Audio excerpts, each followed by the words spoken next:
دونوں نعمتوں کا شکر کیسے ادا ہوگا؟ اگر ہم ایک حدیث کی روشنی میں سمجھیں تو بات بڑی واضح ہوتی ہے۔ کائنات کے امام صاحب قرآن محمد رسول اللہ صلی اللہ علیہ وسلم فرماتے ہیں خیرکم من تعلم القرآن وعلمہ، کہ بندہ بہت سی باتیں کرتا ہے، بہت سی زبانیں بولتا ہے، بہت سی بولیاں بولتا ہے، بڑے بڑے فیصلے جو ہے وہ اپنی زبان کے ذریعے سے کرتا ہے، بہت سارے، بلکہ زندگی کا سارا کاروبار جو چل رہا ہے وہ انسان کی زبان پر چل رہا ہے۔ اگر بولنے کی طاقت نہ ہوتی تو ایک دوسرے کے ہمارے جو تعلقات ہیں، معاملات ہیں، خرید و فروخت ہے، یہ کیسے ہو سکتے ہیں؟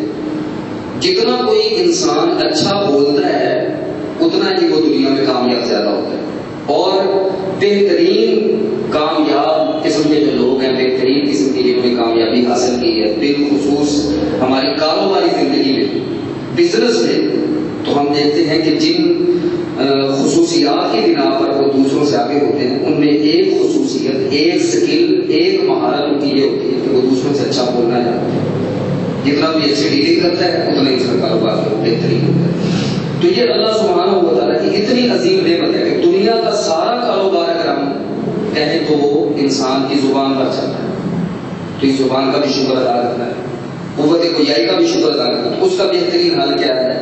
خیرکم من تعلم القرآن وعلمہ، کہ تم میں سے بہترین وہ ہیں جو قرآن مجید کو سیکھتے ہیں اور قرآن مجید کو سکھاتے ہیں۔ اب قرآن مجید سیکھنا اور سکھانا، اس کا تعلق بھی زبان کے ساتھ۔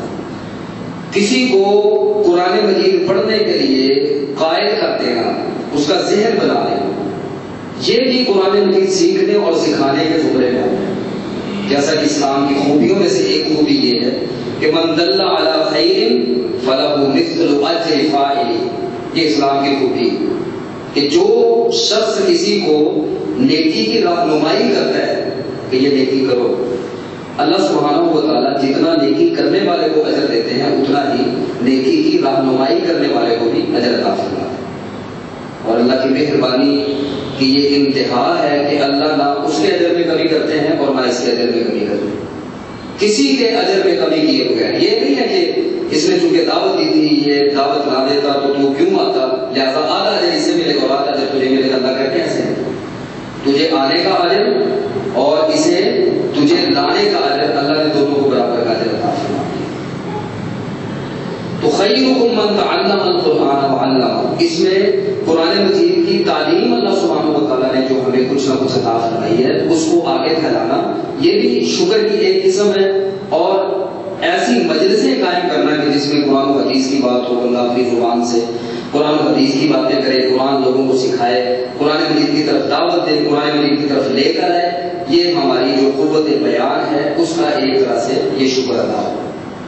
اور اللہ سبحانہ و تعالیٰ نے یہ وعدہ فرمایا ہے کہ لَإِن شَكَرْتُمْ لَأَزِيدَنَّكُمْ، کہ انسان میں جتنا شکر بڑھتا جاتا ہے اتنی ہی اللہ سبحانہ و تعالیٰ کی عنایات انسان پہ بڑھتی جاتی ہے۔ تو ان آیات میں جو اللہ سبحانہ و تعالیٰ نے یہ ذکر فرمائی ہیں اپنی نعمتیں اور اپنی مہربانیاں، تو اس نعمت کا اور ان مہربانیوں کا شکر ادا کرنے کے لیے بھی ایک لحاظ سے ہم نے یہ مجلس جو ہے یہ قائم کی ہے۔ اللہ سبحانہ و تعالیٰ ہماری اس محنت کو اپنی بارگاہ میں قبول فرمائے، اور جیسے اس کا حق ہے اس طرح ہمیں حق ادا کرنے کی توفیق عطا فرمائے، اس کی کوشش کرنے کی ہمیں توفیق عطا فرمائے۔